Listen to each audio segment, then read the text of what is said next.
본문에 나타난 하나님은 어떤 분이세요? 제가 왜 25절까지만 읽었는지 아세요? 29절에 써 있잖아요. 어? 하나님 어떤 분이래요?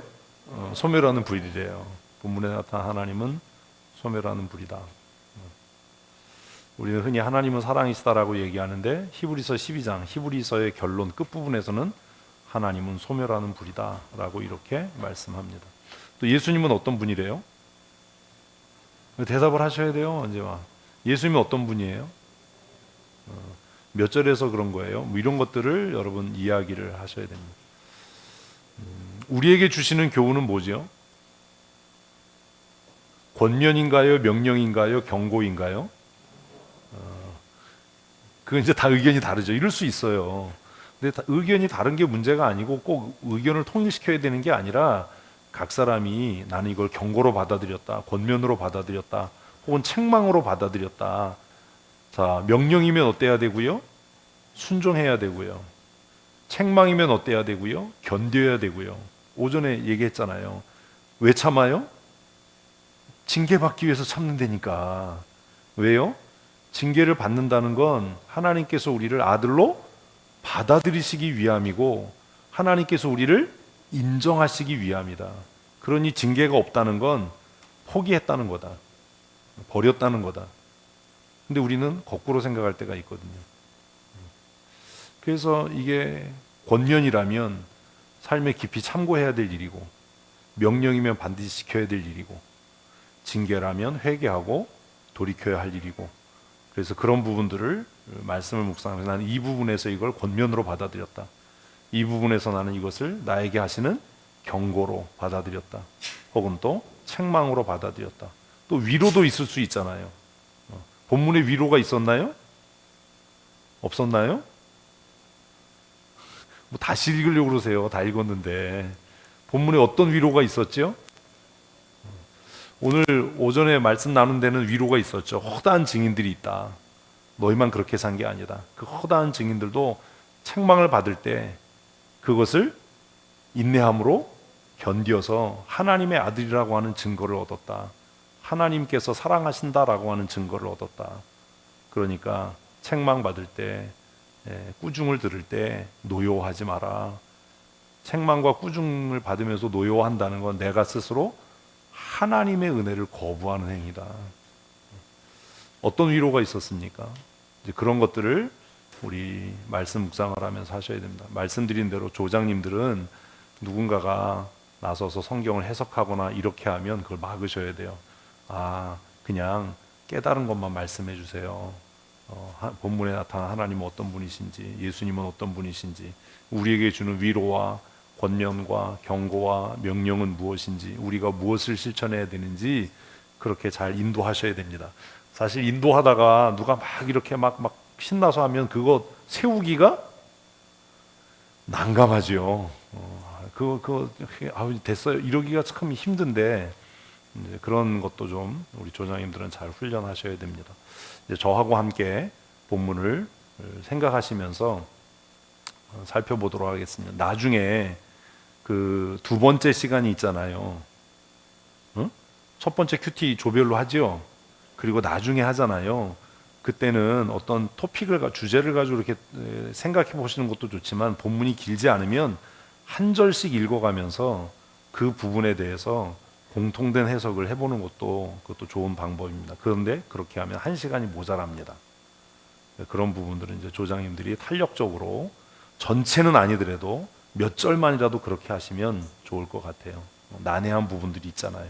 그래서 도저히 난해한 부분에 해석이 안 된다. 그러면 저한테 물으시면 돼요. 저도 모르면 그냥 모른다고 그러고 말 거예요. 그거 뭐 어렵지 않아요. 자, 본문을 한번 보십시다. 모든 사람과 더불어 화평함과 거룩함을 따르라. 이게 뭐예요? 명령이죠. 명령이에요. 그러니까 이제 자꾸 새로운 것들을 이제 가르쳐드려요. 명령입니다. 누구와 뭐 하래요? 모든 사람과 뭐 하래요? 화평과 거룩함을 따르라. 근데 여기 이제 우리가 생각해야 될 게 있습니다. 여기 모든 사람은 누굽니까? 이런 것들을 생각하셔야 돼요. 여기 모든 사람은 누구예요? 문자 그대로 모든 사람, 교회 안과 밖에 있는 모든 사람이라고도 할 수 있겠지요. 그런데 지금 앞에서부터 히브리서가 쫙 얘기한 걸로 보면 뭔 것 같아요? 하나님 나라를 소망하는 사람, 이렇게 될 수도 있겠지요. 네? 이런 부분들의 고민이 필요한 겁니다. 상대편이 하나님 나라를 소망하는 사람이 아니에요. 가온이가 하나님 나라를 소망하는 사람이 아니에요. 그렇다면 이 사람과 화평하게 되면 어떻게 되죠? 나도 함께 지옥 가는 겁니다. 그런 함정이 있잖아요. 그래서 보편적으로 모든 사람과 화평해야 돼라고 할 때, 그러면 싸우면 안 돼, 다투면 안 돼, 우리가 이렇게 생각하는데 거기에 이제 문제가 있어요. 그래서 이런 것들이 나오면 여기서 말하는 모든 사람이란 이런 거죠. 대한민국 모든 사람. 그러면 전 세계에 있는 사람이 아니지요. 그렇죠?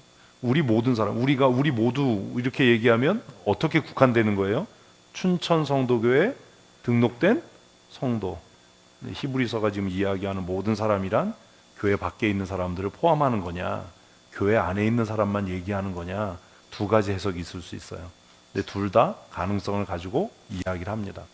그런데 교회 밖의 사람들과 화평하고 그 사람들과 다툼이 없으려면 전제 조건이 있죠. 뭐가 있어요?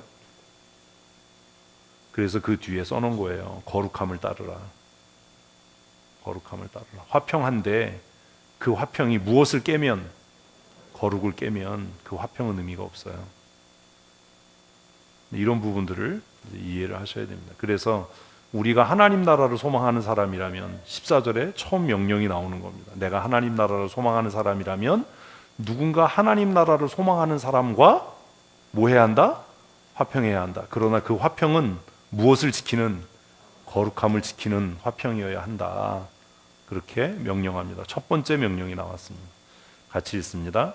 이것이 없이는 아무도 주를 보지 못하리라. 자, 그러면 구원은 물론 혼자 개별적으로 얻는 구원이지만 14절에서 뭐라고 얘기하는 거예요?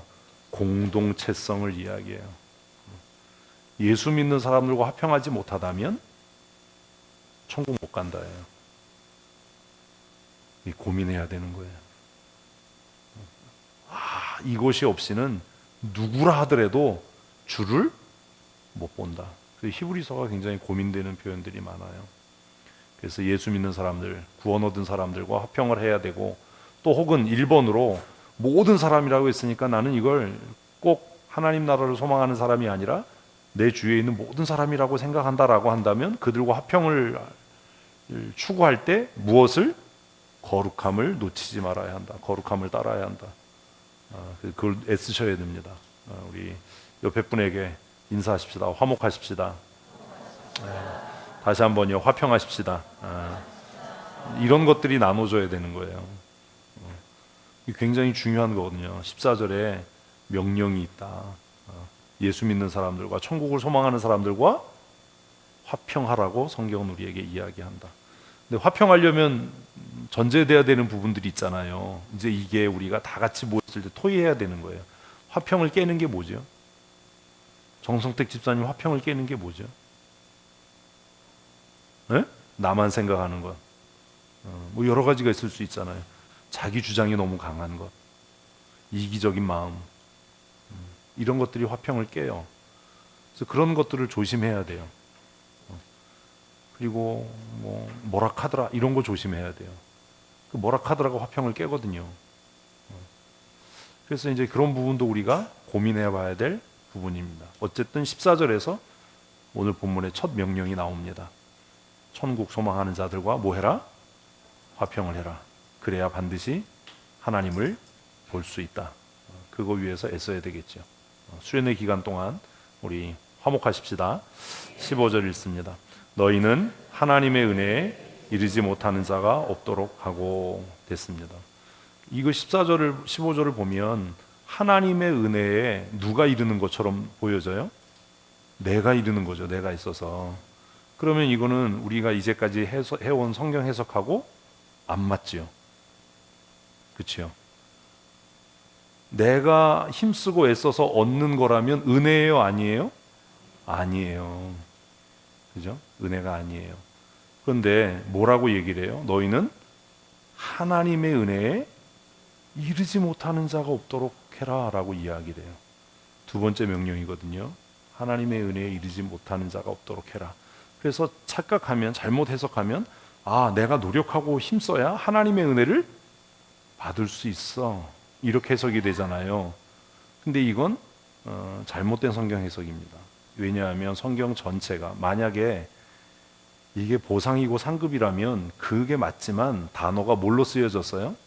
대가 없이 주어지는 선물, 은혜라고 하는 단어가 쓰여졌는데, 내가 노력해서 얻는 거라면 그건 이미 은혜가 아니지요. 그래서 15절을 어떻게 해석하냐 하면, 하나님께서 은혜를 모든 사람에게 거저 주시지만 어떤 이들은 그 스스로 은혜를 거부한다는 거예요. 그래서 이 부분에 대해서 많은 토론과 논의 끝에 주경학자들이 내린 결론이 뭐냐 하면, 이건 우리가 애써서 하나님의 은혜를 받기 위해 힘쓰라는 말이 아니라, 하나님께서 우리 모두에게 은혜를 주실 때에 그 은혜를 거부하지 않도록 해라, 거부하는 자가 되지 않도록 해라 라고 하는 명령이다. 그럼 이제 생각을 해봐야 되는 겁니다. 뭘 생각해 봐야 돼요? 하나님의 은혜를 거부하는 행위는 도대체 뭐냐? 이런 것들이 고민돼야 되는 거예요. 그래서 성경 해석이 돼야 사실 풍성한 묵상이 됩니다. 지금 이 시간에는 쓰시면 안 돼요. 메모하지 마세요. 아, 그렇게 보는 거구나 생각을 하셔야 돼요. 안 늘어요. 자꾸 메모하고 쓰면. 하나님의 은혜를 거부하는 행위가 어떤 게 있지요? 제가 늘 말씀드리는 거예요. 우리 이제 3박 4일 동안 전교연 수련회 합니다. 찬양 집회 합니다. 기도할 겁니다. 말씀을 나눌 겁니다. 모두가 뜨겁게 찬송합니다. 근데 나만 찬송 안 해요. 그게 뭐예요? 내가 은혜를 거부하는 거예요. 다 아멘 하는데, 아, 난 속으로 아멘해. 나 속으로 다 해.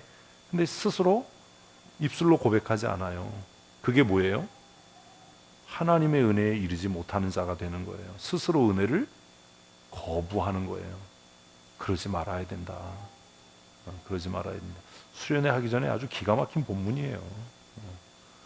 하나님의 은혜에 이르지 못하는 자가 되지 맙시다. 아멘. 하나님께서 은혜 주실 때 그 은혜를 누구의 것으로? 내 것으로. 그래서 예전에 부흥회 가거나 기도원 가면 강사들이 말씀 먹어라 그러면 아멘 하고 받아 먹는다고 그랬잖아요. 유치찬란하지만 그것도 의미가 있겠다. 그래서 하나님께서 우리에게 무엇 주실 때, 은혜를 주실 때 그 은혜에 이르지 못하는 자가 없어야 한다. 조장님들이 이렇게 조원들에게 우리 수련회 기간 동안 하나님께서 넘치는 은혜를 주실 텐데 그 은혜에 이르는 자가 없도록 합시다, 이렇게 하면 얼마나 도전이 되겠어요. 또 그 다음에 보십시다. 또 쓴뿌리가 나서 괴롭게 하여 많은 사람이 이로 말미암아 더럽게 되지 않게 하며. 요거는요, 혹시 관주 성경을 갖고 계신 분들 관주를 찾으면 신명기에 있는 말씀을 인용한 겁니다. 신명기의 말씀 쓰지 마세요. 쓴뿌리라는 말은 신명기에 나와요. 신명기 28장에 복이 나오죠. 모르지 뭐. 신명기 28장에 하나님의 말씀에 순종하는 자에게 주시는 복이 나와요.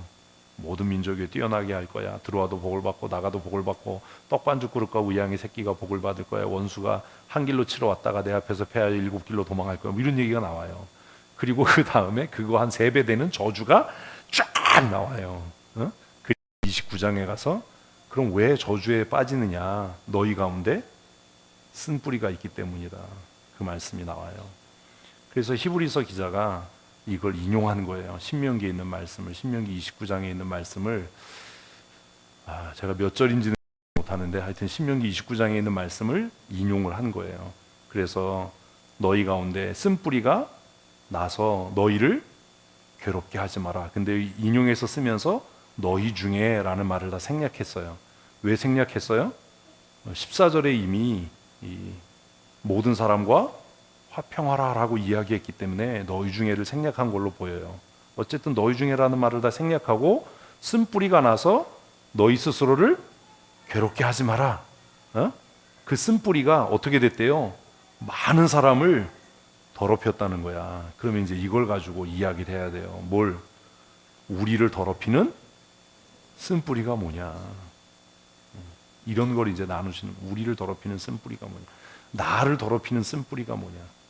그러니까 내 믿음을 저하시키는 그 쓴뿌리가 뭐냐? 어떤 사람에게는 의심일 수도 있고, 어떤 사람에게는 불안정한 감정일 수도 있고, 어떤 사람에게는 그게 자존심일 수도 있고, 그죠? 어떤 사람에게는 그게 자신을 드러내고 경쟁하려고 하는 마음도 있어요.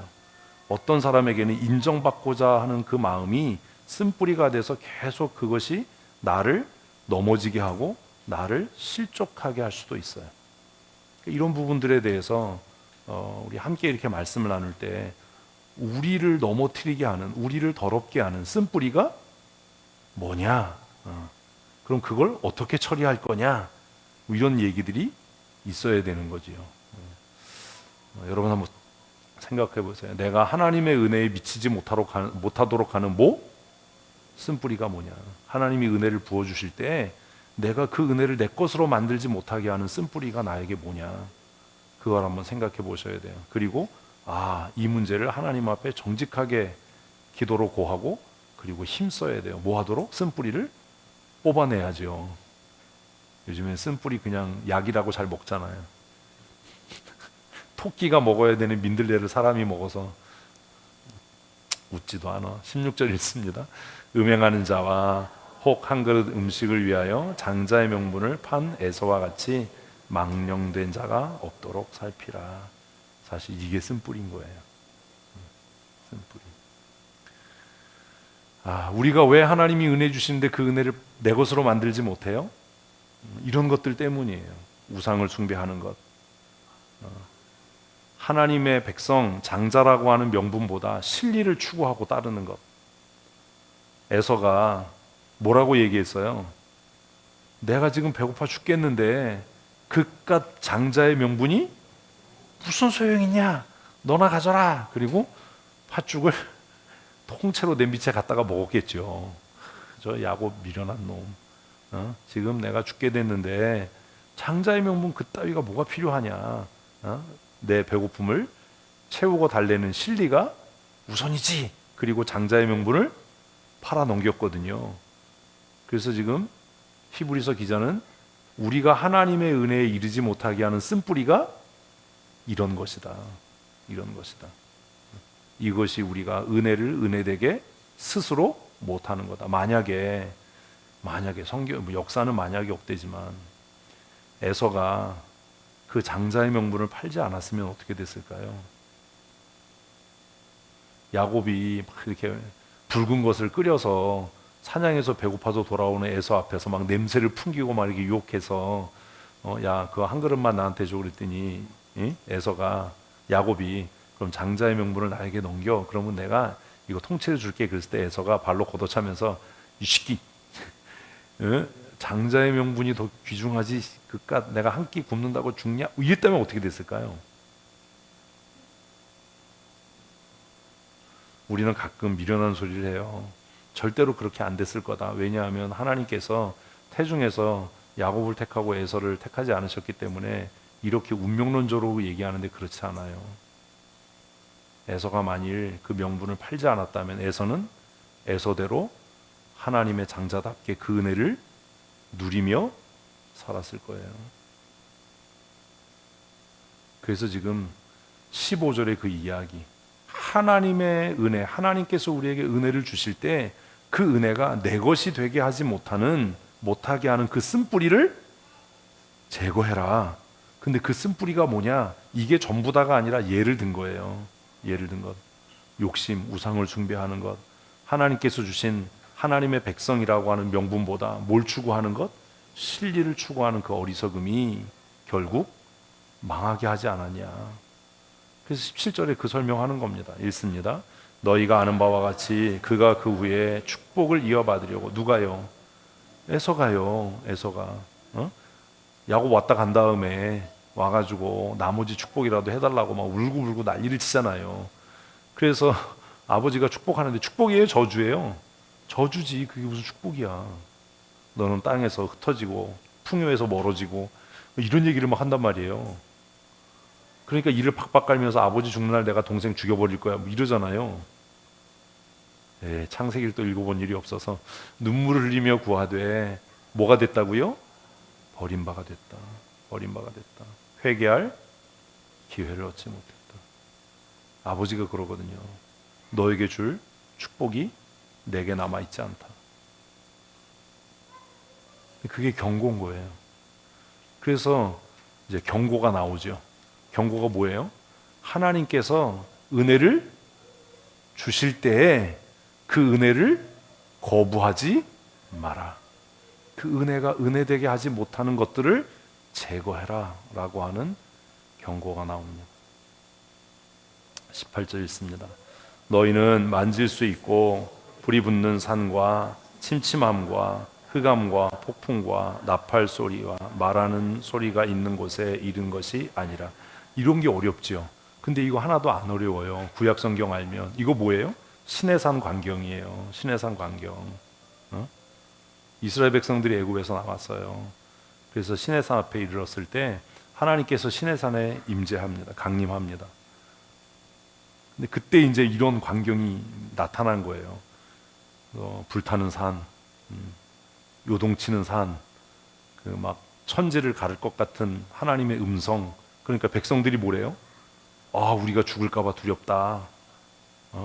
우리에게 하나님이 직접 말하게 하지 말고 당신이 가서서 듣고 우리에게 전해라. 이렇게 얘기해 놓고 나중에 모세에게 덤비는 거예요. 이 과정이 있었어요. 그래서 지금 그거 얘기하는 겁니다. 시내산이 요동할 때, 시내산이 흔들릴 때, 그 가운데 불 가운데 임재하시는 하나님의 영광을 그들이 보았지 않냐. 보았지 않냐. 그런데 우리는 그것을 보는 게 아니다. 우리는 뭘 봐요? 육체로 오신 예수 그리스도를 보죠. 그거 설명하는 거예요. 그 소리를 들은 자들은 더 말씀하지 아니하시기를 구했다. 아, 우리에게 말하게 하지 마세요. 우리가 죽을 것 같아요. 모세 당신이 가서 듣고 우리에게 전해주세요. 그 얘기 쓴 거예요. 응?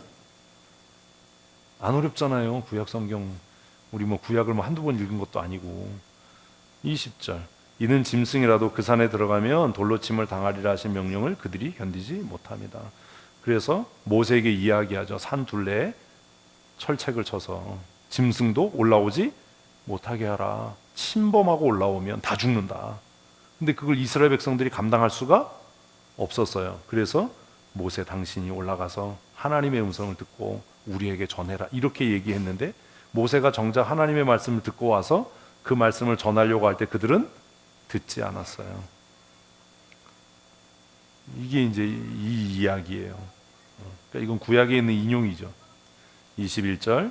그 보이는 바가 이렇듯 무섭기로 모세도 이르되 내가 심히 두렵고 떨린다 하였다.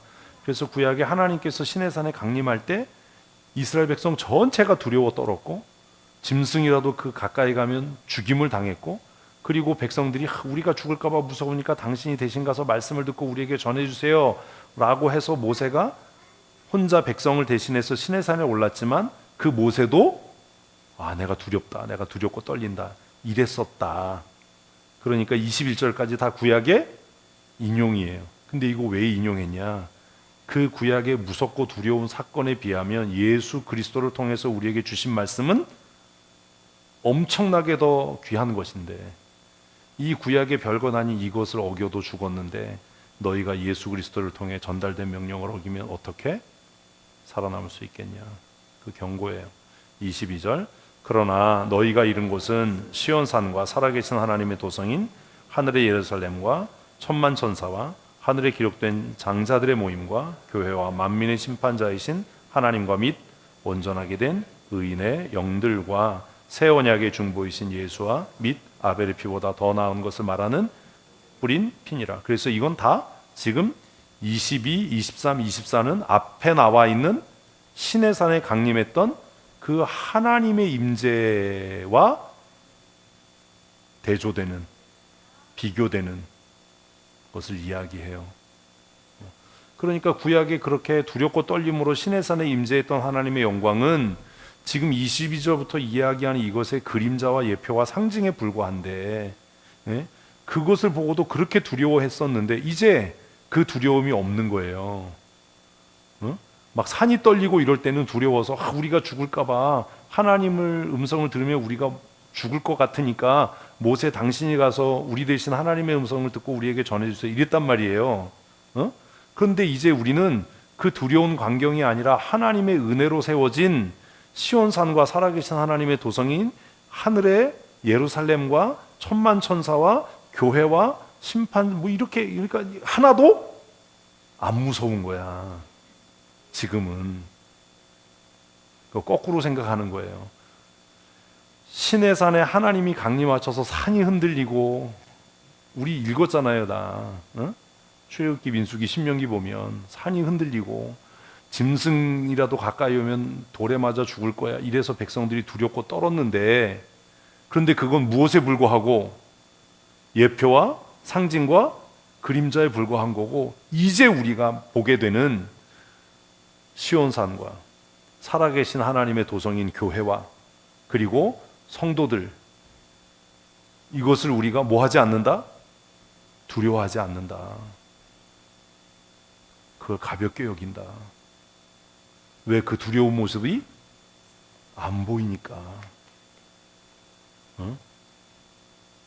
그래서 아벨의 피가, 죄 없이 형에 의해서 살해당한 아벨의 피가 살아서 땅에서 하나님 앞에 부르짖는데, 우리를 위해 흘리신 예수 그리스도의 피는 얼마나 더 강력하겠냐. 24절이 그 얘기거든요. 아벨의 피도 그가 죽었지만 하나님을 향해 원수 갚아주세요, 신원해주세요, 이렇게 부르짖는데, 우리 죄를 위해서 죽으신 그 독생하신 아들 예수 그리스도의 피가 얼마나 더 강력하게 우리를 고발하겠냐. 왜 두려워해야 될 건 두려워하지 않고 두려워하지 않아도 될 걸 너희가 두려워하고 사냐. 지금 이 책망인 거예요. 뭔 두려워하는데, 산이 떨리고 요동치고 불타고 이럴 때는 두려워했는데, 예? 하나님의 아들이신 예수 그리스도, 독생하신 아들인 예수 그리스도의 피로 세워진 언약을 듣고 지키는 것은 왜 두려워하지 않냐. 지금 그거 책망하는 거예요. 그러니까 뭐가 있어요? 책망이 있잖아요. 응? 다 이해되셨죠? 25절, 너희는 삼가 말씀하신 이를 거역하지 마라, 이거예요. 거역하지 마라. 왜? 구약에도 그런 사람들 다 죽었는데 그건 그림자와 예표, 상징에 불과한데, 지금 독생하신 아들 예수 그리스도의 피로 세우신 그 언약, 그래서 그 아들을 통해 우리에게 주신 말씀을 어기면 너희가 어떻게 살아남겠냐. 시내산이 요동하고 시내산이 불탈 때 백성들이 우리 죽을까 봐 두려우니까 모세 선생님 올라가서 말씀 듣고 우리에게 대신 전해주세요 그랬지요. 이해가 되면 된다, 안 돼, 그랬지요. 그래서 모세가 와서 대신 전했지요. 근데 모세 말에 안 들은 사람은 어떻게 됐어요? 다 죽었지요. 죽었어요. 그런데 이제 하나님의 사람들을 통해서 선포되는 말씀은 그 시내산의 두려움에 비할 게 아니다. 예수 그리스도, 아벨의 피보다 더 값진 예수 그리스도의 피로 하나님께서 세우신 언약을 하나님의 사람들을 통해 너희에게 권하고 가르치는데, 너희가 그 말씀을 순종하지 않고 듣지 않으면 어떻게 살아남을 수 있겠냐. 땅에서 경고하신 이를 거역한 그들이 피하지 못하였거든. 이게 모세를 통해서 경고하신 그 말씀을 안 들은 자들도 다 심판받고 죽었는데, 하물며 하늘로부터 경고하신 이를 배반하는 우리일까 보냐. 천국 못 간다. 이해되셨어요? 엄청나게 무서운 경고가 있는 겁니다. 고라와 단과 온과 아비람이 너만 하나님이 불렀냐? 우리도 하나님이 불러 세웠다. 이랬다가 산채로 삼킴을 당했어요. 끊임없이 반역한 사람들이 불뱀에 물려 죽고 하나님의 징계로 광야에서 죽어나갔어요. 히브리 기자는 그걸 이야기하는 겁니다. 모세를 통해서 하신 그 말씀을 어긴 자들도 하나님이 용서하지 않으셨는데, 이제 예수 그리스도의 피로 세운 아벨의 피보다 상대도 안 될 만큼 값진 예수 그리스도의 피로 세우신 그 언약의 말씀을 너희가 듣고 무시하고 설마 이렇게 한다면 어떻게 너희가 살아남을 수 있겠냐. 무서운 이야기예요. 무서운 이야기. 그래서 성경교사가 되셔야 되는 겁니다. 제일 권위 있고 복된 일은 말씀을 가르치는 일입니다. 26절 읽어보십시다. 그때에는이 언제예요? 다시 시내산으로 가는 거예요. 그때에는 소리가 땅을 진동했어요. 하나님의 음성이 뭐를? 시내산을 흔들었어. 그래서 시내산이 흔들렸거든. 응? 이제는 약속하여 이르시되 내가 또 한번 땅만 아니라 하늘도 진동하라. 이거 되게 재밌잖아요. 하나님께서 시내산에 강림하실 때는 뭐가 흔들렸어요? 시내산이 흔들렸다니까. 뭐 땅이야. 시내산이 흔들렸어요. 시내산이. 예? 그런데 이제 하나님께서 뭐라고 얘기하냐면 이제는 땅만 아니라 내가 하늘도 흔들 거야. 하늘도 흔들 거야. 와, 엄청난데? 뭐 이런 생각을 하는 거죠. 야, 그러면 시내산에 임재했던 하나님의 영광은 아무것도 아닌 거예요. 그때 하나님께서 말씀하실 때 시내산이 우웅 흔들리고 거기에 막 불이 임하고, 그래서 이스라엘 백성들이 야, 죽겠다. 야, 우리 두렵다. 누가 이 말씀을 능히 감당할 수 있겠냐? 그래서 모세 보낸 거잖아요. 그런데 이제 하나님께서 다시 두 번째 뭐 하신대요? 하늘도 진동한대요. 땅만 아니라 하늘도 진동한다. 왜? 아벨의 피보다 더 값진 예수의 피로 언약을 세우셨으니까. 그거 얘기하는 거예요. 27절. 이 또한 번이라 하심은 진동하지 아니하는 것을 영존하게 하기 위하여 진동할 것들 곧 만든 것들이 변동될 것을 나타내시니라. 막 어렵게 써놨는데 천천히 읽으면 아무것도 아니에요. 이 또 한 번이라 하시면 앞에 있는 얘기죠. 시내산이 이미 한 번 흔들렸어요. 하나님이 말씀하실 때. 그래서 두려웠어요. 근데 나중에 또 한 번 흔들 거다라고 얘기를 하셨단 말이에요. 땅 아니라 뭐도 하늘도 그거잖아요. 그러면 이걸 왜 흔드냐? 진동하지 아니하는 것을 뭐 하기 위해서? 보존하기 위해서 흔드실 거다. 응? 두 번째, 세 번째 줄. 진동하지 아니하는 것을 영존하게 하기 위하여 이에요. 이 뭐예요? 이 땅에 속한 것들은 다 진동해요. 진동이는 탄자니아 다 진동해요. 진동. 왜요? 창조에 속한 것들은 영원한 게 아니에요. 그래서 그것들은 하나님이 임재를 감당할 수 없어요. 그래서 하나님께서 임재하실 때 시내산이 우르르 떨었던 것처럼 나는 감당할 수 없어요. 창조주이신 하나님의 임재를 나는 감당할 수 없어요 라고 그 큰 산이 울부짖었던 것처럼 하늘이 진동하는 일은 뭐겠어요? 그러면 그 아들 그리스도의 강림이에요. 네?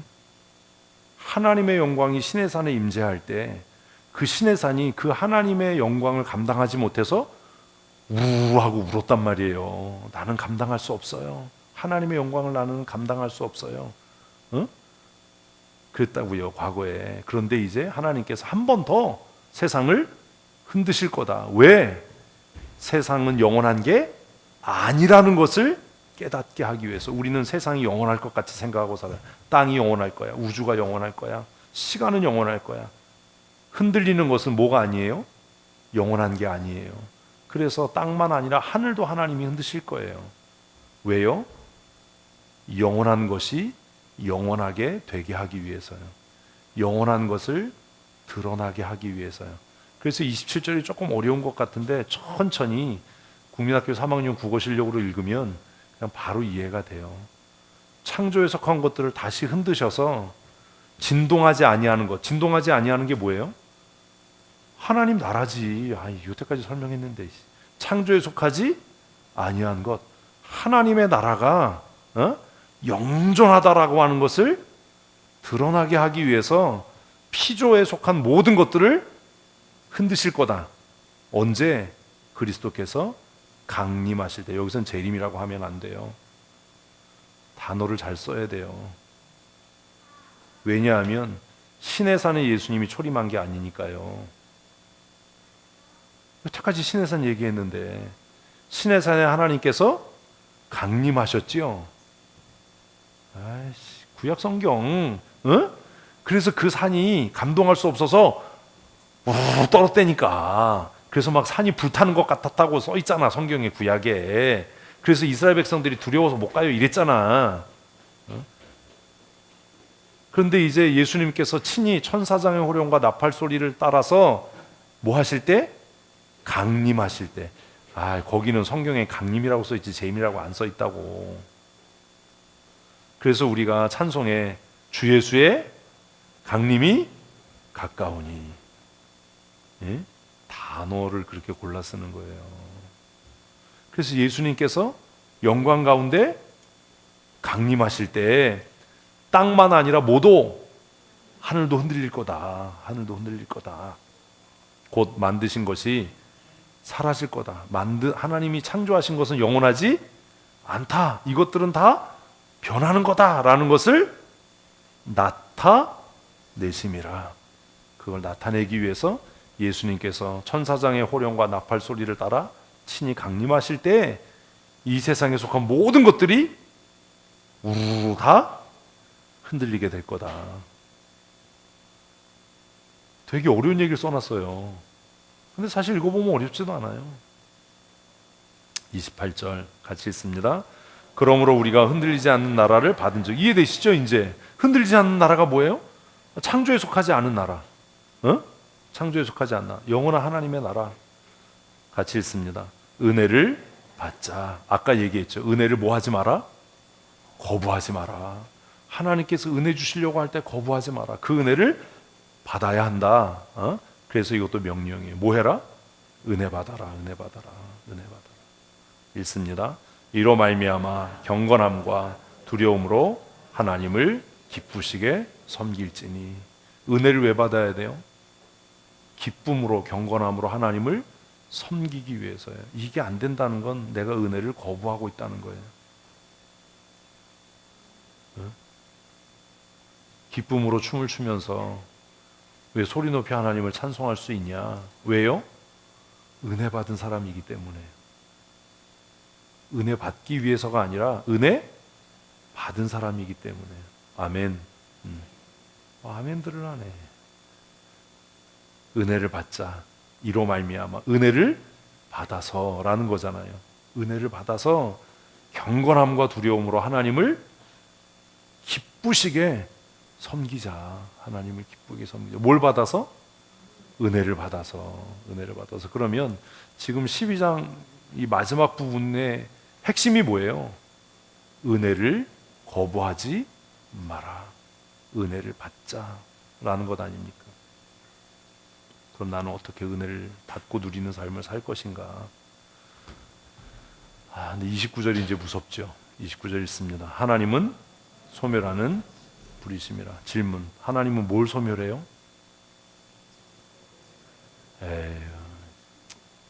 그러니까 아직 그를 이해 못하는 거예요. 은혜 받기를 거부하는 자를 소멸하죠. 아니 조금 아까 이게 핵심이라고 얘기를 했잖아. 왜 안 들어? 응? 하나님은 소멸하는 불이시다. 이 얘기가 뭘 경고하는 거예요? 하나님이 우리에게 은혜를 주실 때 우리가 그 은혜를 거부한다면, 계속해서 그 은혜를 거부하면 하나님은 너를 반드시 소멸하실 거다. 그러니 뭐 해라? 은혜를 받아라. 좋은 말로 할 때. 수련회 전날 큐티로 딱이에요. 아주 그냥 누가 짜고 큐티를 편집한 것 같아. 뭘 받아라? 은혜를 받아라. 은혜를 받자. 은혜를 받자. 히브리서 끝은 이래요. 그래서 이제 13장에 가서 은혜 받은 자가 어떻게 살아야 되나 형제를 돌보라는 겁니다. 사랑과 선행을 권면하고 격려하라는 겁니다. 히브리서는 그렇게 끝나요. 그래서 히브리서는 앞에 신학적인 논제, 예수 그리스도의 탁월하심, 천사보다 뛰어난 그리스도, 구약의 어떤 선지자나 제사장보다도 탁월한 예수 그리스도, 그 예수 그리스도의 대속의 은혜, 그가 이루신 단번에 이루신 대속과 은혜. 그래서 막 신학적인 내용, 구속사적인 내용, 구속의 은혜, 구속이 뭔지를 막 신학적으로 설명하다가 뒷부분에 와서는 삶, 은혜 받은 성도가 어떻게 살아야 되냐. 그리고 12장이 이제 이게 마지막이잖아요. 13장은 이제 권면이니까 12장 마지막에서 뭐라고 얘기하는 거예요? 은혜를 거부하지 마라. 그리고 한편으로는 은혜를 받자, 이걸로 끝나요. 은혜를 받자. 은혜를 왜 거부하지 말아야 돼요? 은혜를 거부하는 자를 소멸하실 거니까. 응? 은혜를 거부하는 자를 소멸하실 거니까 은혜를 받자. 은혜를 받읍시다. 이번 전교인 여름 수련회를 통해서 은혜 받는 성도들 되십시다. 이렇게 이제 조장님이 마지막 정리를 깔끔하게 산뜻하게 딱 해주시면 됩니다. 근데 나눔을 할 때는 이런 거 하시면 안 돼요. 왜냐하면 나눔을 할 때는 이렇게 해석하는 게 쉽지 않거든요. 그래서 이런 것들 때문에 지난주 중에 계속 조장들 연습시킨 거예요. 본문이 이렇다, 본문의 내용이 이런 거다, 본문의 해석은 이렇다. 이거를 계속 조장님들에게 훈련하도록 또 묵상하도록 그렇게 해서 본문을 바르게 해석할 수 있도록. 그러니까 딱 오늘 본문은 딱 하나예요. 긍정적으로 얘기하면 은혜 받자, 부정적으로 얘기하면 은혜 주실 때 거부하지 마라 라는 겁니다. 그러면 질문이 있지요. 무슨 질문이 있냐면 1세기 교회 안에도 뭐가 있었구나? 은혜를 거부하는 자들이 있었구나. 하나님이 은혜를 안 주시는 게 아니구나. 하나님은 모든 사람에게 은혜를 주시는데 내가 그 은혜를 거부하고 있는 거구나. 그래서 권면은 은혜를 받자. 싫어요. 그러면 뭐예요? 하나님이 너를 불태워버린다. 야, 이거 29절이 굉장히 살벌한 얘기예요. 아까 서재 제가 큐티하면서 야 독하다. 은혜 받아라 좋은 말로 할 때 아니면 하나님이 너 불태워버린다 이렇게 끝나잖아요. 우리 하나님은 근데 또 우리 하나님이라고 해서 굉장히 친한 것 같은데 우리 하나님은 어때요? 소멸하는 불이에요. 하나님이 은혜 주실 때 그 은혜가 공짜가 아니에요. 거저가 아니에요. 그 은혜를 거부하는 자들을 하나님이 절대로 묵인하지 않으신다라는 겁니다. 그래서 은혜가 은혜되게 하라. 왜 제가 히브리서를 바울의 서신이라고 이야기하냐 하면 바울의 다른 서신 가운데 무슨 얘기가 있어요? 은혜를 받되 헛되이 받지 말라라고 하는 경고가 있어요. 그것하고 12장 29절이 같은 얘기 아닙니까? 네가 만일 하나님의 은혜를 헛되이 받으면 하나님께서 너를 소멸하실 거다. 같은 이야기인 거예요. 신학적으로 같은 흐름을 갖고 있어요. 그래서 성경 어디에도 히브리서가 바울의 저작이다라는 명확한 기록은 없지만 히브리서를 묵상하면서 바울 사도의 저작일 수밖에 없다라고 제가 개인적으로 생각하는 것은 히브리서 안에 흐르는 이런 신학적인 흐름 그리고 그가 구원에 대해서 펼치고 있는 주장들이 바울 서신의 다른 부분과 상당히 많이 겹치고 있기 때문입니다. 베드로서나 야고보서에 없는 바울만의 특별한 구원관, 하나님의 은혜에 대한 해석과 이해가 히브리서에 그대로 농축되어 있기 때문에 히브리서가 바울 사도의 저작일 거다라고 저는 개인적으로 생각을 합니다. 히브리서 마지막 이제 얼마 안 남았으니까 한 장 남았으니까 마지막까지 묵상을 잘 하시고 그리고 지금 했던 것처럼 오늘 하는 것처럼 하나님은 누구신가? 본문에 나타난 예수님은 어떤 분이신가? 성령 하나님은 또 누구신가? 본문에 나타나고 있는 권면, 명령, 또 책망, 위로 그런 것들은 무엇인가? 그리고 나는 무엇을 깨달아서 어떻게 살기를 원하는가, 이런 것들을 매일 아침마다 함께 이렇게 나누시면 좋을 것 같습니다. 조장님들 이제 월요일, 화요일 이틀 시간이 있는데 내일 8시 우리 조장들 다시 모여서 아침에 말씀 묵상을 어떻게 이끌어 갈지, 인도할지 다시 한번 정리하고, 그리고 지난 주간에는 본문을 다루는 훈련들을 했는데 이번 주간에는 실질적으로 시간을 어떻게 사용해야 되는지, 시간 안배를 어떻게 해야 되는지, 이 묵상을 어떻게 진행해야 하는지 하는 것들을 공부를, 준비를 하려고 합니다. 이제 월요일, 화요일 이틀 남았는데 우리 수련회가 은혜 가운데 잘 준비되고 또 하나님의 풍성한 은혜 가운데 또 잘 진행될 수 있도록 기도하실 때 함께 기도해 주시기를 부탁을 드리겠습니다. 오늘 배우섭 집사님께서 예배 못 나오셨는데 건강 위해서 기도해 주시고, 하나님께서 담대한 믿음의 은혜를 더하시도록 잊지 말고 기도하실 때 함께 기도해 주시기를 부탁드리겠습니다. 우리 함께 기도하시겠습니다. 하나님, 하나님의 말씀을 읽고 묵상할 때마다 성령께서 우리의 스승 되셔서 진리의 말씀을 깨닫게 하시고 깨닫는 대로 삶에 적용하고 실천하여 열매 맺는 거룩한 하나님의 사람으로 살아갈 수 있도록 은혜 더하여 주시옵소서. 수요일 밤부터 전교인 수련회가 시작됩니다.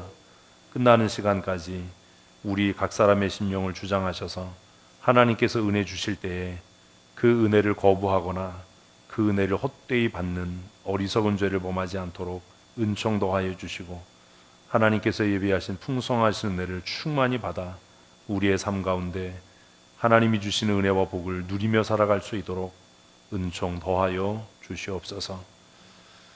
교회의 머리 되신 우리 구주 예수 그리스도의 크신 은혜와 아버지 하나님의 크고 놀라우신 사랑하심과 성령님의 교통하시고 우리 각 사람을 새롭게 하시며 충만케 하시는 은혜와 역사하심이 주 앞에 나와 기쁨으로 예배하고 하나님이 주신 은혜를 사모하며 또 수련회를 통해 변하여 새 사람 되기를 갈망하는 사랑하는 주의 자녀들 머리머리 위에마다, 또 사랑하는 가족과 자녀들 위에 이제로부터 영원토록 함께 있을지어다. 아멘. 우리 주위에 계신 분들과 사랑하고 축복합니다.